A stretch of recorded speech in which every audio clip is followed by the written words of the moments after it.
Dobrodošel, dobrodošla v podcastu Sleci se z mano, kjer slečemo več kot le oblačila. Tukaj odlagamo maske, sram, strah in se razgalimo do kože in do duše. Govorim o odnosih, intimi, spolnosti, osebni rasti, življenju in vsem, kar običajno skrivamo, sama ali z gosti. Iskreno, ranljivo, golo, brez filtrov. Si pripravljen, pripravljena? Sleci se z mano. Hello everyone! Yes, it's Maja and I'm speaking in English. Why? Because I have my first guest on my podcast, Get Naked With Me. I guess that would be like an English translation to it. Maybe, who knows? It's gonna happen someday, sometime. And with me is my friend, Sina. Hello. And my friend, my business partner, my somatica co-partner, something like that. And I will just let her introduce herself. It's very exciting to be here.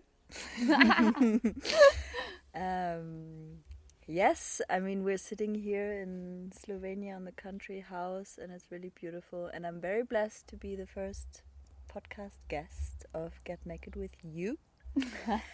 Woo! Woohoo! Yes, my name is Sina. I have a lot of overlaps with Maja actually in the things that turn me on and that I do for work and for also like purpose and joy in my life. So I'm working a lot around intimacy and all topics. Okay, it's good. You almost went into your nose. I had an animal in my nose. All topics like around intimacy and pleasure and how to actually like move from maybe a state of disconnect and of shame more into the body and into pleasure and into aliveness, and those are the things that really turn me on and bring excitement to my life. So I see myself as like a person that continues to study that, but also that I'm offering work around that. So I'm a psychologist and I specialize in intimacy and pleasure and relationships and all of that, like through a very somatic and body-based lens. I love Sina. Thank you, I love you too. I really feel like we share lots of views, a lot like how we see the human body, the society, sexuality, intimacy. And I really love because she also has like this like background knowledge that I might not have that much. Like it's not that strong for me, like psychology. Yeah. And it kind of, gives me, a little pat on the heart that somehow, it's also like because you have the science. And, we share the same views. It's like, okay, so this is the right way. Yeah, she's backing me up. Yeah. And today we actually decided we want to film a podcast and we are doing it right now, but don't really have like the topic because we said it's going to be very spontaneous and we're just going to feel into it. Like, what do we want to share today? So maybe I invite us all to take a deep breath. And just feel the body and what's alive right now, and for us to tune into what do we want to share today, what's alive.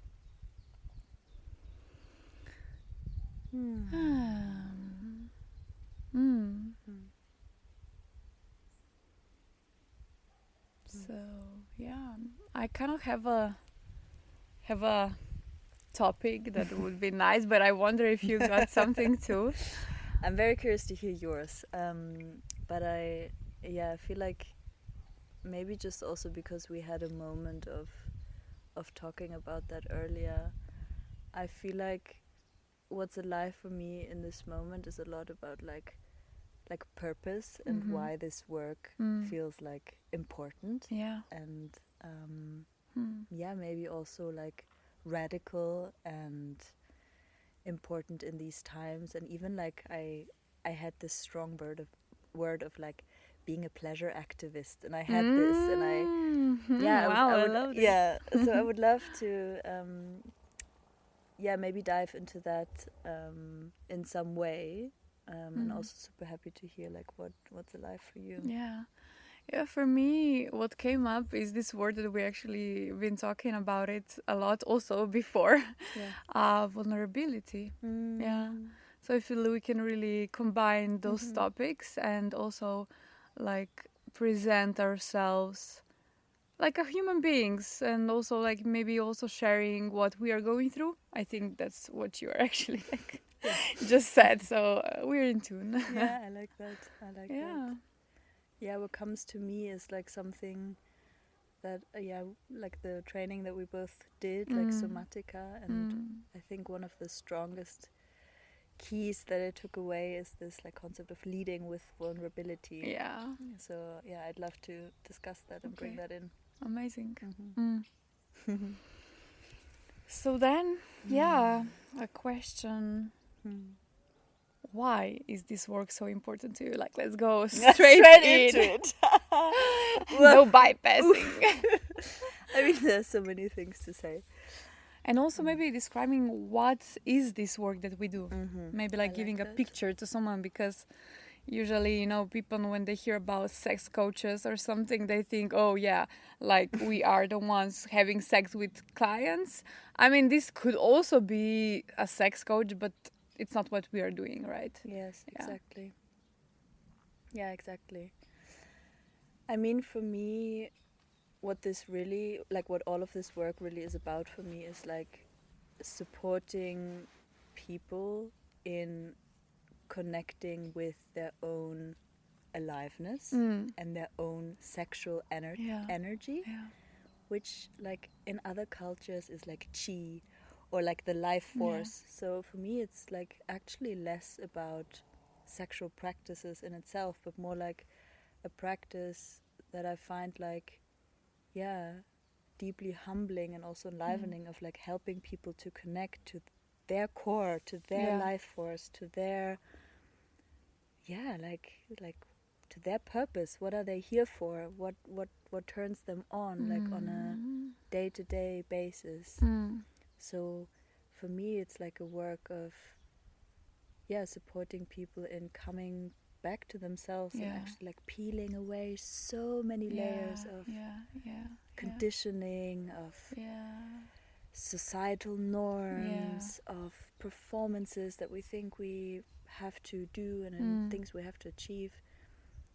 And then meeting at that center of like pure aliveness. And that in itself can be like very erotic, but also very playful, very soft, very vulnerable. I love this. Oh, you have so many bugs. The bugs are into me.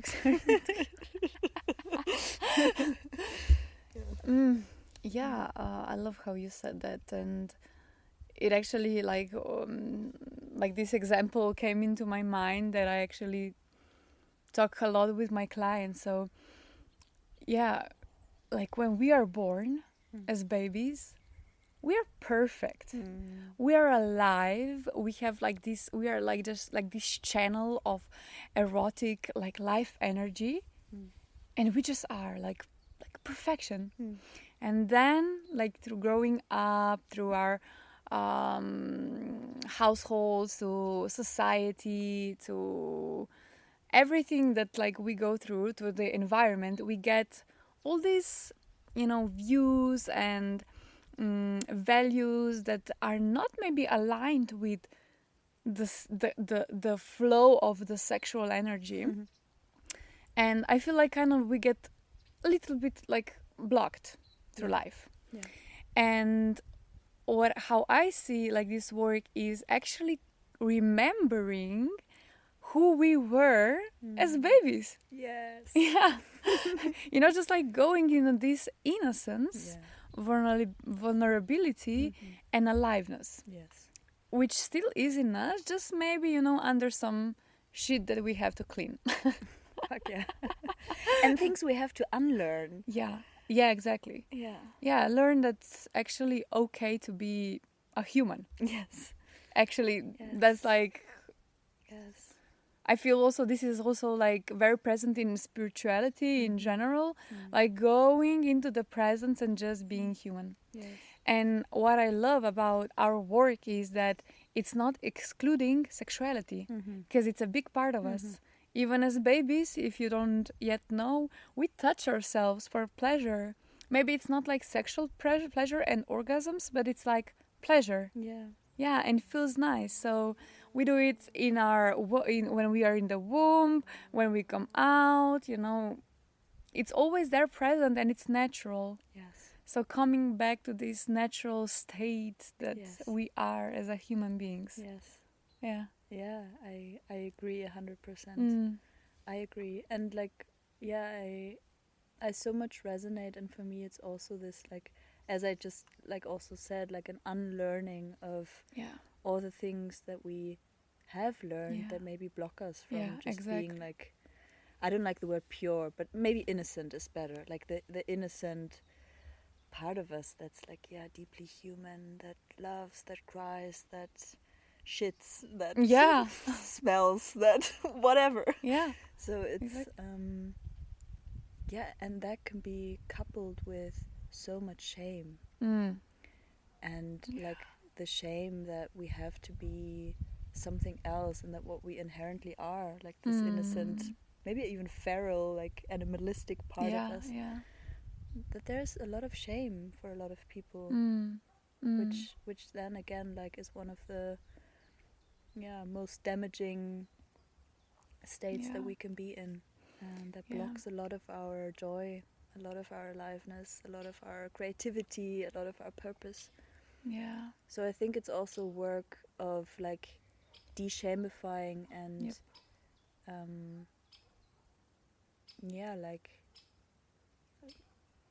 like bringing the shame out of the body and being seen in who you truly are. Yeah, I feel like shame and guilt are like the most potent emotions that actually stop us from being happy, from living our lives, because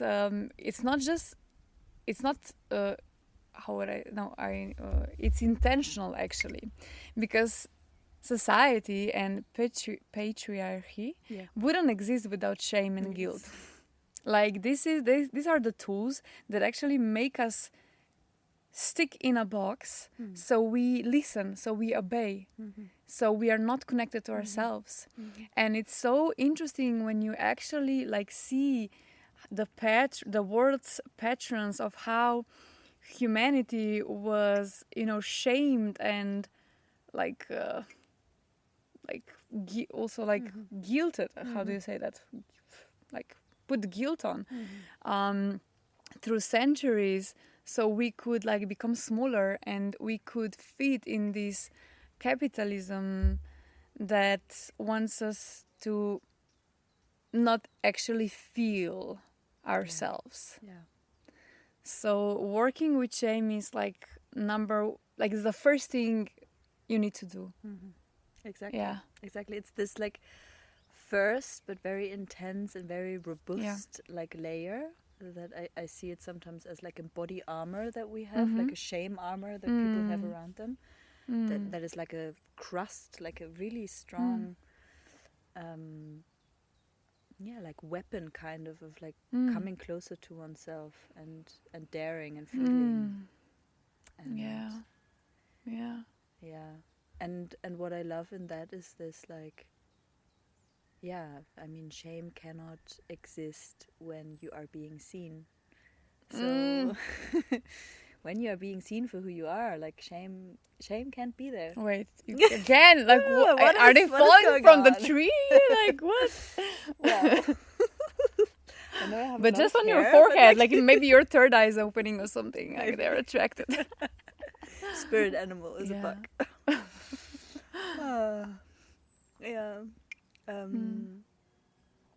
Like coming back to this feeling of shame cannot survive in the spotlight of being seen. So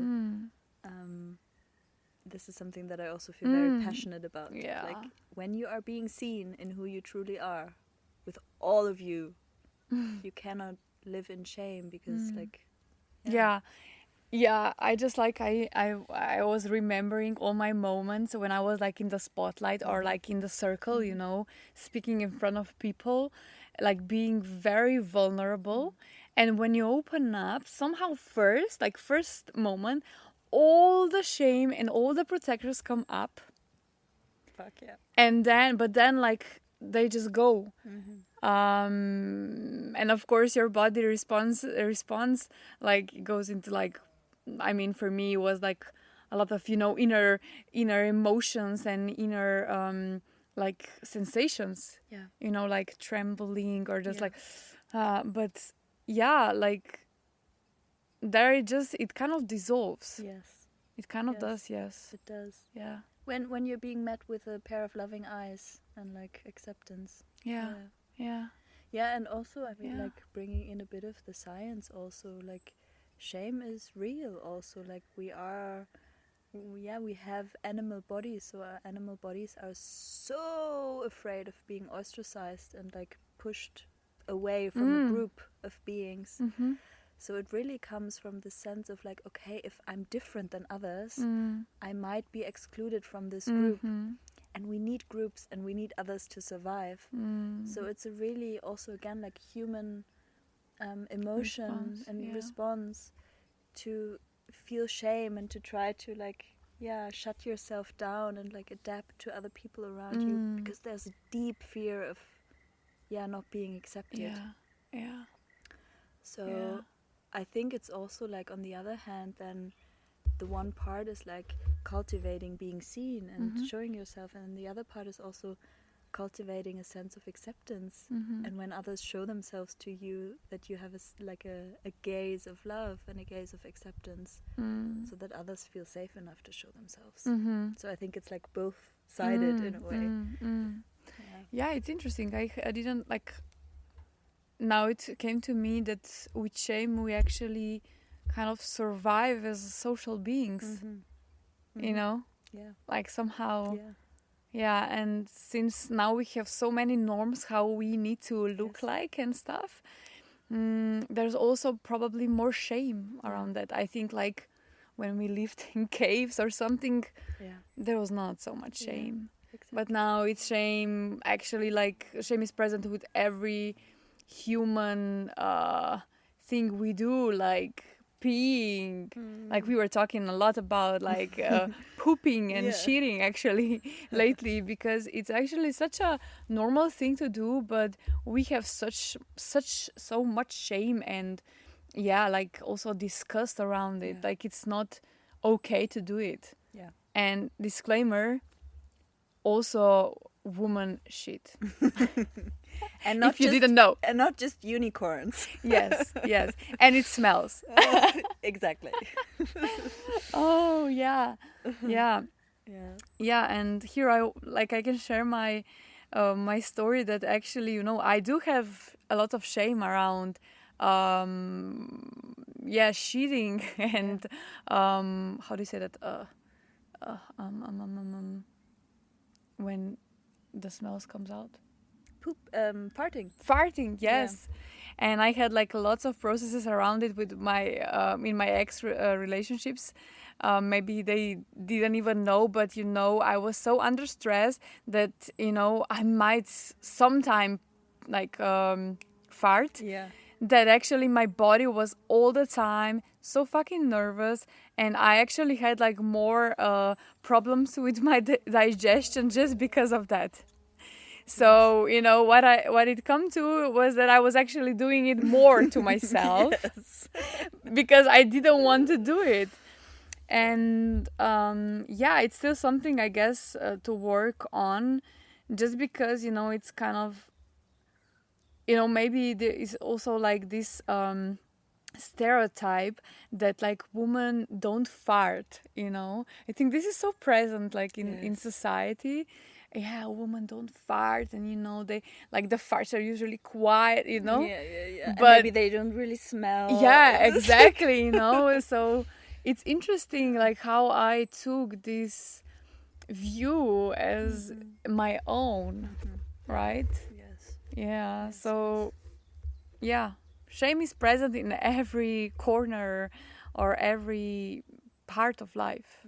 Yeah, it is. And I think once we start to like track it, Mm. it's everywhere. Yeah. And then it's like, Yeah. wow. Yeah. And I'm coming back to this like unlearning. I feel like then it's an unlearning. Like, what did I learn about farting and pooping? And Yeah. how can I unlearn that? Yeah, exactly.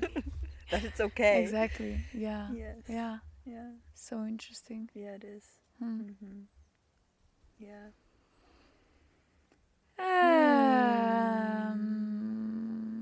And I feel also that shame, as other emotions, can be like a arrow pointing out on the areas of our lives that actually have more potential, where maybe we are not as free as we think we are. Yes.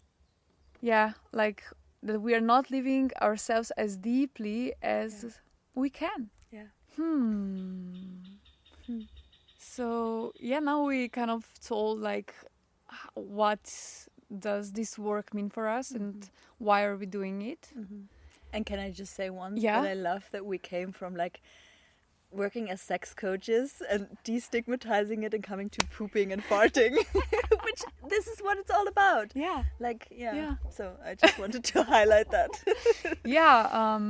Yeah. Yeah, going deep into the places that maybe some cannot, because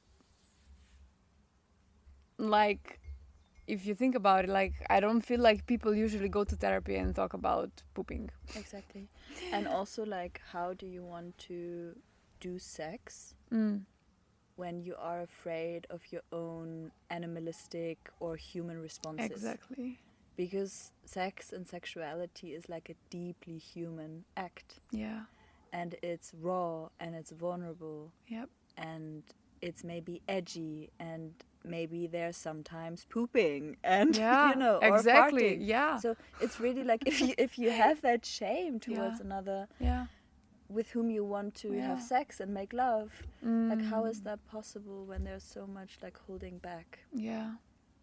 Yeah.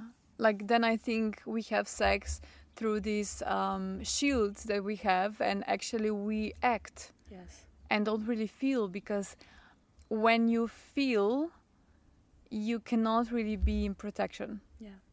Yeah, and exactly. You are just like in the moment, you don't know what's gonna come up, and you have to be very brave to face everything that's coming up, because sex is not just, you can cry during sex, you can like be very angry, like some anger gets up, it's so many different emotions, and you never know what's gonna happen. Exactly. And I mean, I also wanted to just share, like, my journey has really been about that. Like, I felt and I still feel like I have so many layers of shame, as everyone probably, to de-shamify.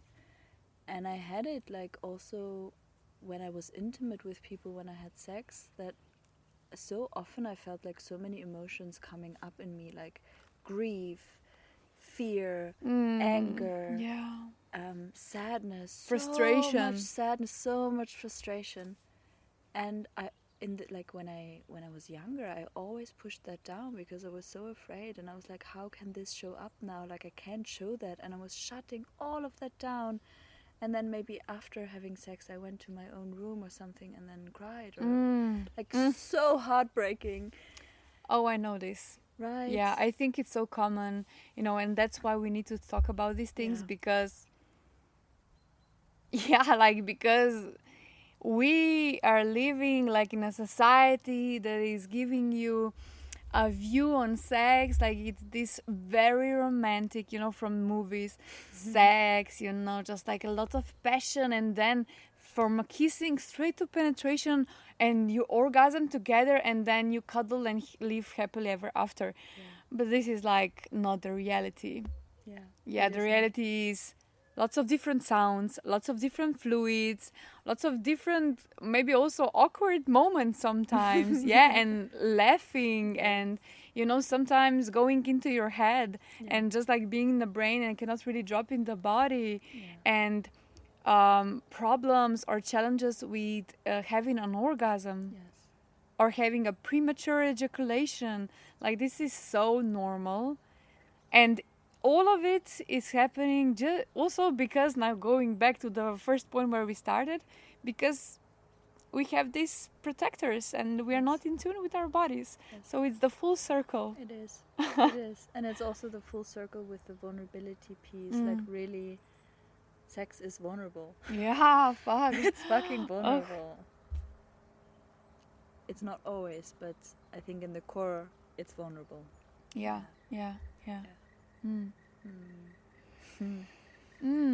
Okay, so now going back to how you opened this conversation, like your own processes around this work. Yeah. Oof. You see, like, now the vulnerability is coming in. Yeah. Yeah, I mean, there's so much to share.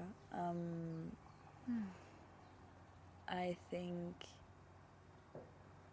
now working with the body, with sexuality and with relationships, it's so funny and also like humbling, because those have been the topics in my life that have felt the most challenging. Yes. Connecting to my body, loving my body. I have had like deep struggles with my body for such a long time. I didn't want to be in this body. I didn't feel pleasure in this body.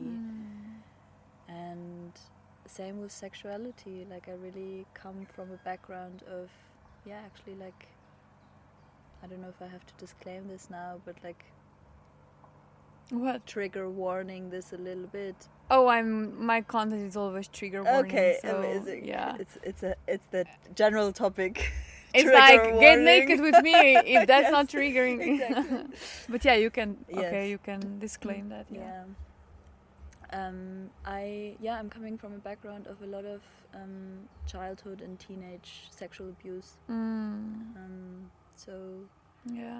I've had, like, sexuality was from the beginning on something very painful, and something that was done to me, and not something that I chose as something that's pleasurable. And that affected my relationships and the relationship to myself. So all of that is so intertwined. And I think that at one point I really had this moment of like it sounds really intense, and it was intense. It was this like, okay, do I want to live or do I not want to live? And if I choose to live, I want it to be a pleasurable and a joyful and a loving life.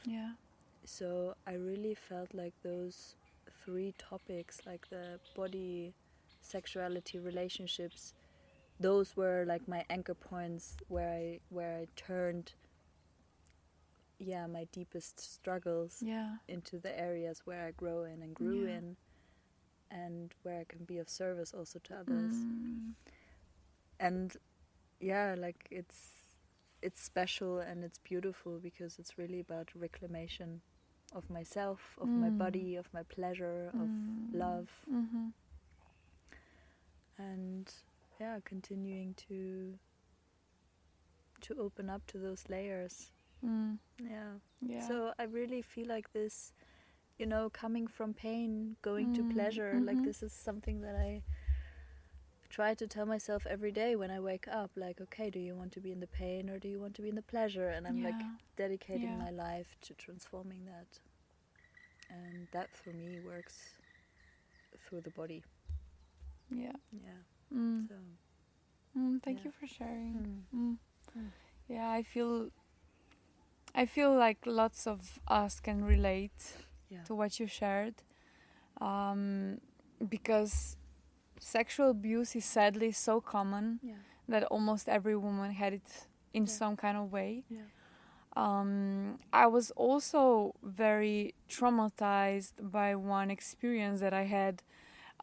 It was not physical, or not that I know of, you know, sometimes like I feel that my body feels it could be like when I was younger, but I just remember something that was not physical. It was more energetic and like really breaking of trust in the relationship with my family member. And you know, sometimes like this is deeply connected with sexual abuse, like the, you know, you trusting someone, you know, as a child to take care of you and to love you, and they take advantage of that in like the worst way possible. Like it's the losing of control and actually yourself. So I feel like at some point, I hope not, but I think like that these feelings are very similar to what we've been through. And I also like, why I'm doing this work is because of me. Honestly, it might feel selfish or sound selfish, but I needed this at some point in my life. And I went through the, let's say, harder way to learn. And now I know so many tools of how you can really come back to yourself. Of course, if I ask myself, am I there yet? There's still lots of progress, but I made such a journey already. Yes, celebrating that. Yeah, you know. Yeah, no, taking a moment to fucking celebrate that. Yeah, Yes. like I'm fucking proud of myself for that. Yeah. You know, from going, like I had like this.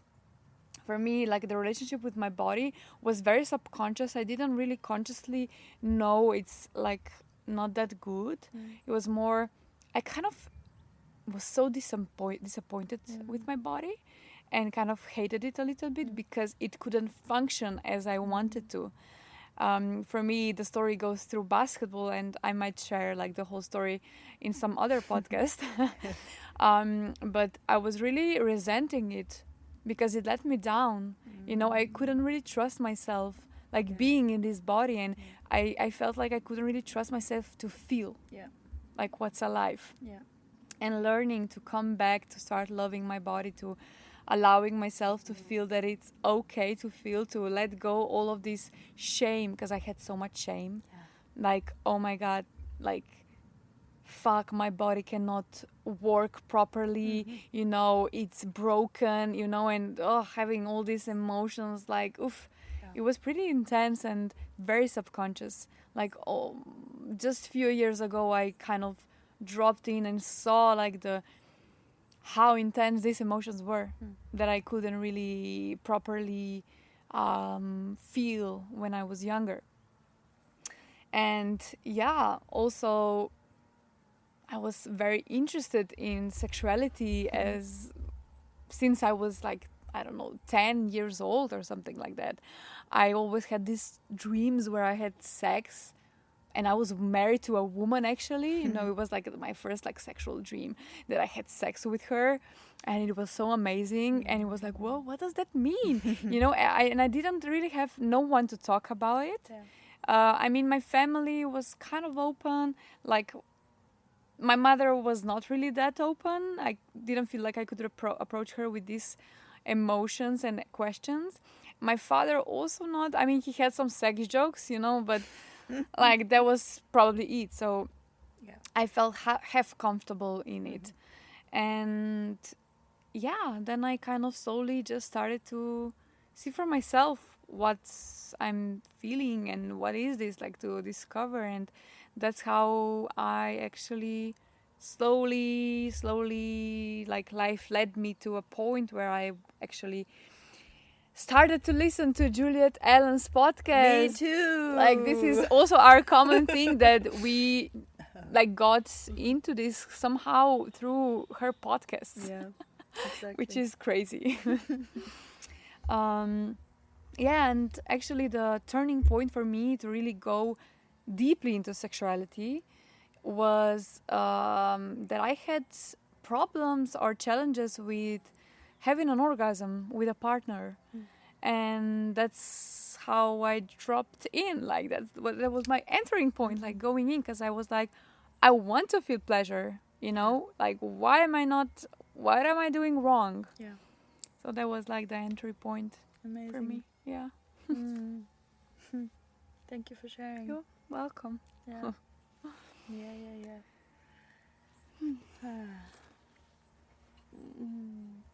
Oh, now the dog is coming, like seeing We're what we're getting doing, like, hello, attracting baby. some more aliveness. Hi. Oh. She wants to cuddle now. Yeah. Talking about pleasure? Yeah, exactly. Like, She's feeling the energy. She's like, I want to have some too. Yes. Oh, yeah. And shaking, of course. Yeah. Yeah. It's beautiful. Like, I'm just sitting a little bit here with. Oh my God, we got this on camera. What the fuck? She doesn't like foreign people, but I guess. Oh yes. I guess she likes that. She likes that. Yeah. Yeah, I was just like sitting with this feeling also of like how we're all one. I mean, like, that sounds, I know this concept can be like triggering for some people, and I feel it in this moment. Like we have, just also like hearing you share, we have such similar experiences as humans also. Maybe like having different stories of how we come to certain emotions and places to meet ourselves. But I feel like we all have at the core, like there's the same emotions, there's the same feelings. Yeah. And I love working with them. I love being in those emotions with other humans, seeing people in those raw expressions. Yeah. So yeah. Yeah, me too. It's so beautiful to see a human being just being authentic, Right? and just being with what's present, and that's it. Like I love these moments, and I wish for every one of us to have as many as possible these moments in their everyday life. Yeah, I agree. Because I feel also, you know, we get lost sometimes in this fast life, and we also forget about that, you know, to just truly feel each other and see each other, and just like give each other, oh, I see you, you know, I just see you, and that's it. Yeah. Fuck yeah. Fuck yeah. And nothing else to say then. Yeah.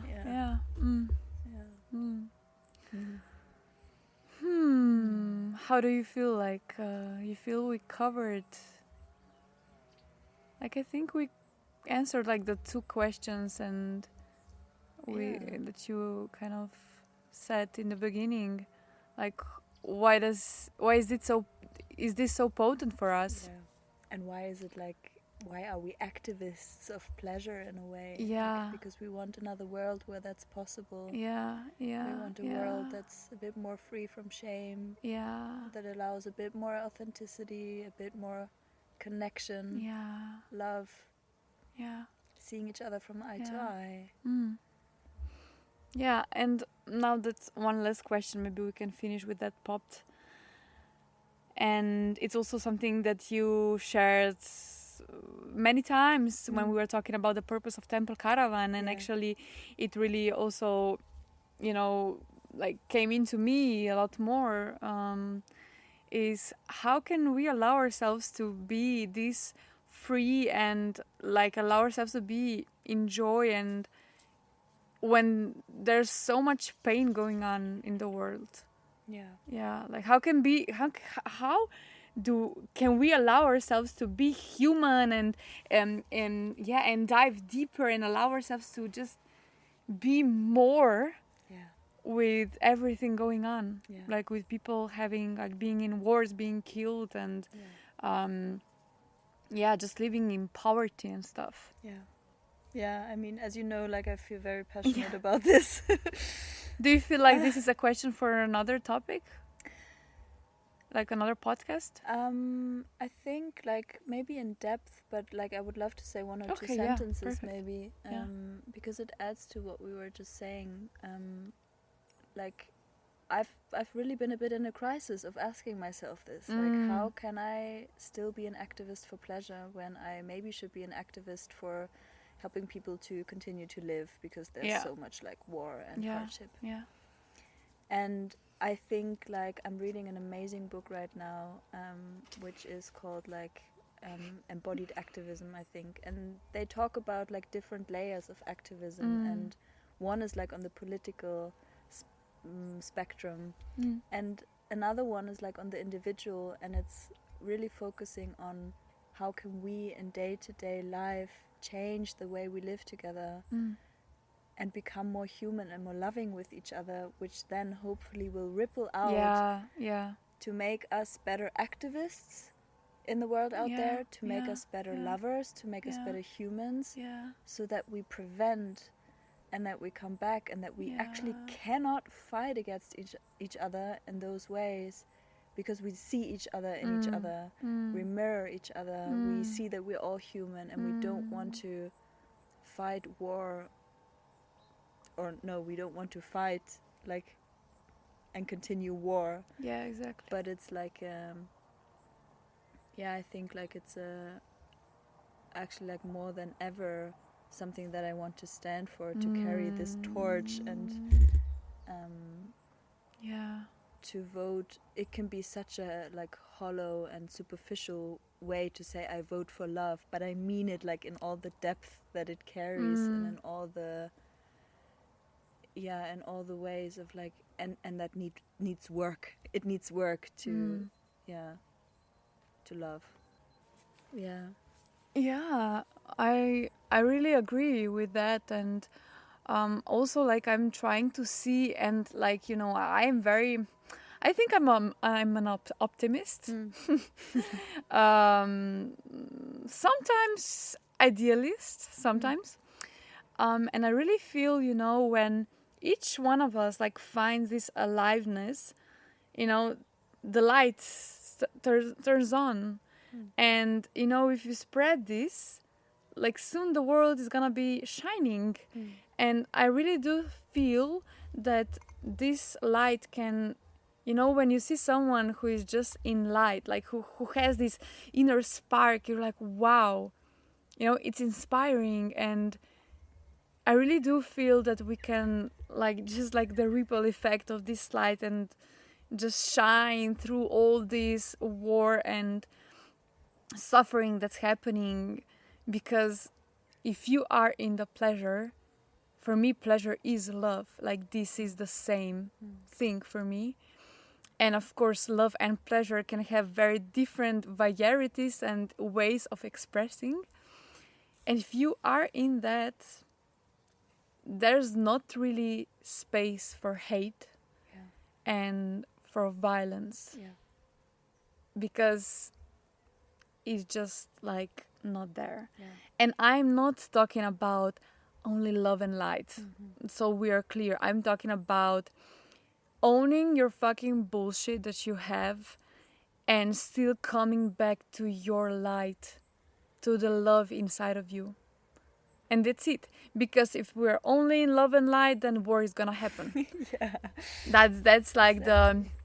Maybe the red flag of spirituality. That's avoiding the work.